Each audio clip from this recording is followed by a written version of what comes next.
ஓம் சென்னை மாநகர் கல்வெட்டுக்கள் என்ற புத்தகத்தில் கந்தக்கோட்டத்தின் கல்வெட்டு 1967/227 இந்த எண்ணில் ராசப்பச்செட்டி தெருவில் உள்ள கந்தசாமி கோவிலின் கந்தர் சன்னதியின் கிழக்கு பக்க வாயிலின் மேல் உள்ளது.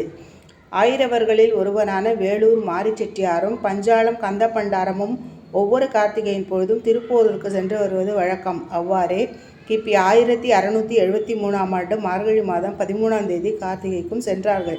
திரும்பி வருகையில் களைப்பின் மேலிட்டால் செங்கன்மாலீஸ்வரம் கோயில் அருகில் உள்ள குளக்கரையில் படுத்து ஓய்வெடுத்து உறங்கிவிட்டனர்.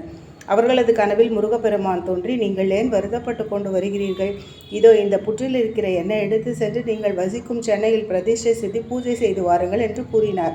உடன் விழித்தெழுந்து புற்றுக்குள் இருந்த சுவாமியை எடுத்து சென்று செங்கலினால் ஒரு கோயில் அமைத்து சுவாமியை பிரதிஷ்டை செய்து பூஜை செய்து வரலானார்கள். அவ்வாறு எடுப்பித்த கோயில் கிளமாகிய காரணத்தால் கருங்கல் கோயில் அமைக்க ஆயிரவாழ் வெகுஜனம் நிச்சயித்து உண்ணாழி, அந்தராளம், மகாமண்டபம் ஆகியவை எடுப்பித்தார்கள் என்பதை இக்கல்வெட்டு குறிக்கிறது. இப்பொழுது சென்னையில் கந்தசாமி கோயில் என்று சிறப்புற்று விளங்கும் கோயிலின் தோற்றத்தை இது குறிப்பதாகும்.